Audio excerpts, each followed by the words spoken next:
김정인 워딩 중에 보면 한국을 평정해라 뭐 이런 얘기 하잖아요. 북한도 대한민국 칠 수 있다. 충분히 그럴 가능성도 있겠죠. 명분을 다 준 거예요. 명분을. 서우 전쟁, 미국의 이란 전쟁 바라보면서 이젠 지구의 어느 곳에서 전쟁이 터져도 이게 우연한 일이 아니거든요. 근데 북한 정권으로서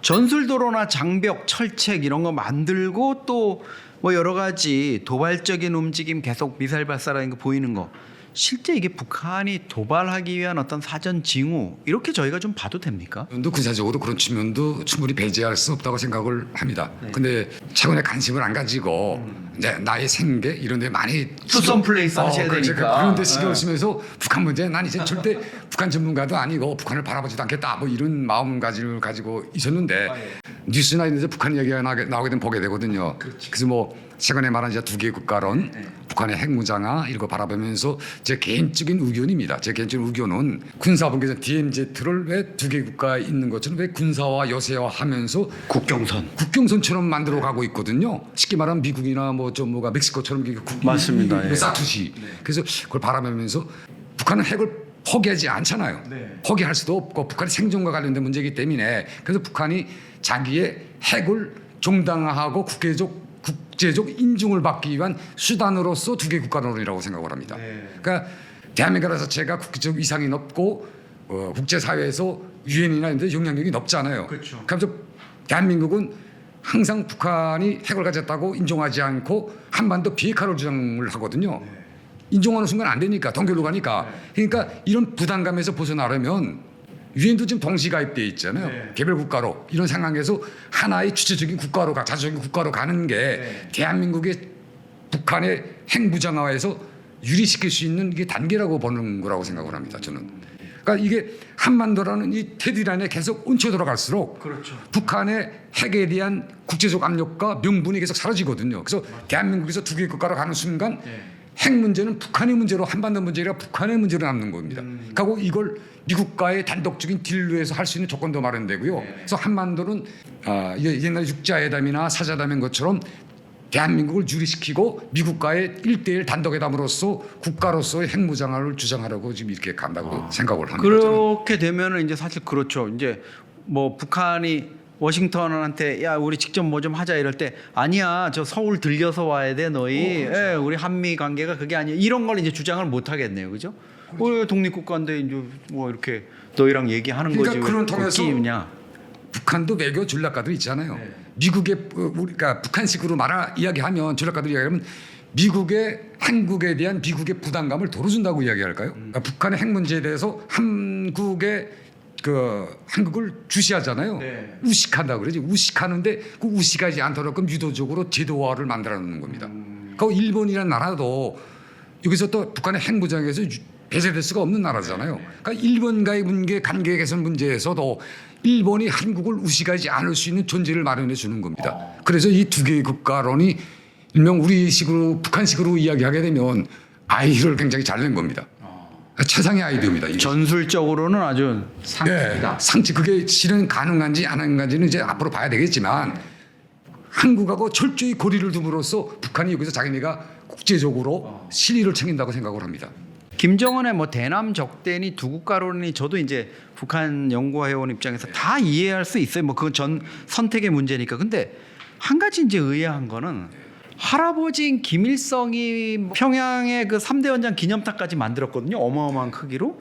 제가 그거 사실 완공식 때 갔었어요. 평양에. 그랬어요. 예. 그거를 그렇게 폭파시켜가지고 없애버리면은 북한 내부의 간부들이나 원로나 이쪽에서 보면은 주자식 뭐 하는 거냐 이런 얘기도 좀 할 수 있는 거 아닌가요? 김정은이가 북한 정권을 유지하고 인프라 구축에서 자신감이 있다는 겁니다. 자신감이 있다. 이거 할아버지의 레가시 정도 무너뜨려가지고 내가 끄떡 없다. 그러니까 자기의 지지 기반 세력을 다 만들었다는 거죠. 깊게 말하면 집권한 지 이제 10년도 이상 됐지 않았어요. 그러니까 그 전에는 옴두두 내지 못할 일들을 지금 지키고 있잖아요. 그만큼 북한 정권을 유지하고 북한 정권을 활용하는 데서 자기가 자신감이 붙었다는 겁니다. 그러니까 김정은이로서도 저도 김정은이를 가만 조심히 연구해 보면 김정은이도 보세요. 김일성과 김정일의 주의와 사상이 차별화가 되잖아요. 뭐 성군 사상, 뭐 애민주의. 어떻게 김정은이도 자기만의 아이디어와 자기만의 사상을 갖고 싶을 겁니다.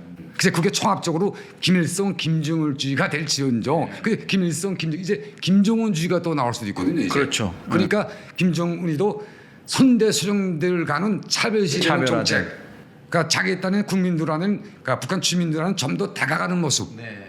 그래서 조금 스타일을 김정일하고는 많이 스타일을 다르게 가져가거든요. 그러니까 15년 이제 집권이 됐으니까 자기만의 어떤 그런 걸 갖고 싶긴 하겠네요, 김정은도. 그래서 정원이가 2012년도 집권하자마자 2013년도에 들어서면서 대대적인 인적 쇄신이 들어갔거든요. 그러니까 그때 북한 노동신문에서 나왔지만 뭐 창의력을 발휘하라, 앉은 자리에서 그러지 말라. 이게 북한의 기득권층을 세대 교체하기 위한 하나의 근거거든요. 가만 앉아서 옛날 거에 고집하지 말라. 그러면서 자기 나이와 얼추 자기 세대 이 사람들을, 그러니까 우에는 미뤄있지 못하고, 북한도 당체계랑 모든 게 이상하게 조직비서체계랑도 있잖아요. 그러니까 웃간부를 감시할 수 있는 위치에는 다 밀어여은 거예요. 그러면서 점차적으로 다 이렇게 자기 지지 기반을 만들어낸 겁니다. 이제는. 그러니까 이제 그거에 어떻게 보면 정점이자 끝판왕이 2013년 12월에 있었던 장성택 처형이네요. 아, 그렇죠. 그걸로 거의 정점을 찍은 거네요. 그 최룡해라는 인간 자체를 봤을 때 북한에서는 항일 투사의 상징적인 인물이잖아요. 최고 상임위원회 지금 있는데. 최현의 근데 아들이니까. 최현희의 아들 이 최영애의 주변을 한번 보게 되면 최영애 하나 딱 내놓고 그 항일 투사 줄기에 나간 사람들이 기득권층에 올라선 사람이 없습니다. 최영애가 제거됨과 동시에 뭐 혁명의 2세대, 3세대 뭐 이런 계열들이 올라선 게 없습니다. 이제. 네네, 그러네요. 그게 없어지는 거예요. 거의 끝나네요. 그러니까 뭐 항일투사 1세대, 2세대, 그러니까 2세대잖아요. 최영애가 지금.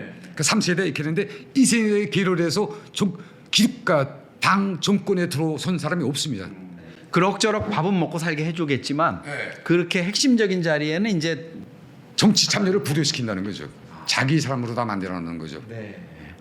그러니까 보면은 이게 그 김정은 입장에서는 어쨌든 남쪽하고 좀 차단벽을 치고 이런 거를 하려고 그러는 것 같은데, 뭐 이재명 정부에서는 또 북한하고 대화를 하겠다고 계속 어떤 시도를 하고 있는데, 김정은은 이제 그러면 남북 대화나 남북 교류 이런 거는 이제 다시는 안 하는 어떤 그 루비콘 강을 이제 건너간 겁니까? 그래서 저도 뭐 최근에 그 부산에 가서도 이런 제일 좀 힘든 질문인데요. 이런 게 전망이니까. 우리 있잖아, 우리 그래서 전망인데 제가 생각하는 건 기존에 이미 넘어가지 않았을까요? 루비콘강을. 정부마다, 대한민국 정부마다 자기가 주장하는 오리엔테이션 방향성이 있잖아요. 그렇죠. 지향성이 네. 있고. 근데 이때까지 이 방향을 휘두를 수는 없잖아요. 그러니까 달고 계시면서도 쉽게 내려놓지 못하고 계시지 않나. 그러니까 이미 이제 북한이 한국과 다시 대화를 할 가능성이 참 이제 희박해졌지만, 한국 정부 입장에서는 어쨌든 계속 북한하고 뭔가 노력을 해야 되는. 그게 이론상으로 아니라 북한이 실질적으로 북미회담이 하노이나 싱가포르 이런 북미회담을 통해서 실감했잖아요. 네네. 아, 이거 안 된다. 아, 그걸 체험을 했는데 그걸 이론상으로 갖고 있는 게 아니고 현실에서 그걸 봤는데 배우고. 그러니까 북한은 철두철미 북미 대화 1대1 대화로 가려고 합니다. 구해서 자기네 생존권이나 이런 걸 보장받으려고 하는 거지. 한국에서 지가 도움받을 건 하나도 없다. 이렇게 생각을 하는 겁니다. 사실 그렇죠. 2019년 하노이 회담 끝나고 나서도 북미 대화 결렬되고 난 뒤에도 보면은 한국을 어떻게든지 배제하고 북미가 직접 대화하려는 이런 움직임이 보이는데, 북한의 최근 움직임이 좀 심상치 않아요. 뭐 특히 그 김정인 워딩 중에 보면 남조선을 평정해라, 한국을 평정해라, 뭐 이런 얘기 하잖아요.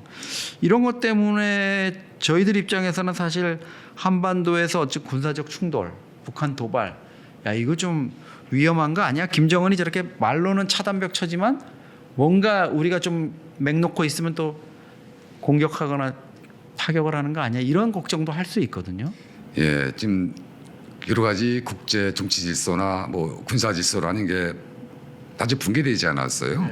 뭐 다 아시다시피 중동에서의 전쟁 상황이나 로그 전쟁이나 이런 것들이 이때까지 국제사회에서 유엔이라는 이런 큰 공동체를 통해서 이게 견제되고 있던 것들이 하나씩 다 풀어나고 유엔의 역할이 제거되지 못하고 또 약화됐거든요. 그래서 이게 그럴 수 있는 가능성도, 그러니까 이젠 지구의 어느 곳에서 전쟁이 터져도 하나도 이게 우연한 일이 아니거든요. 이제는. 그러니까 쉽게 말하면 중국이 대만을 네. 타고 앉아도 이건 명분을 다 준 거예요. 명분을. 러우 전쟁, 미국의 저 이란 전쟁 다 바라보면서 중국도 대만을 치시는 명분이 가져온 거예요. 이제는 네. 하나도 의심스럽지 않은 거예요. 이런 측면에 바라봤을 때 북한도 대한민국 칠 수 있다.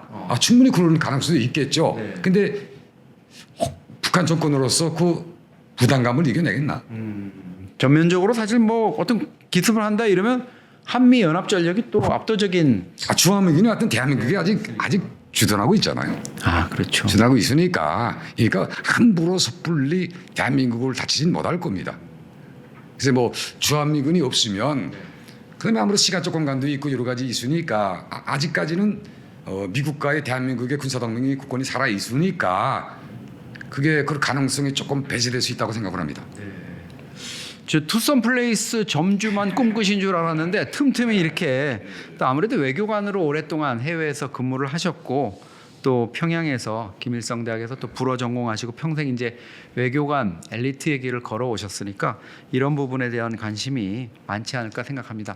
오늘 남다른 또 저희가 좀 생각하지 못했던 이런 인사이트 있는 말씀을 해주셔서 너무 감사합니다. 고맙습니다. 감사합니다.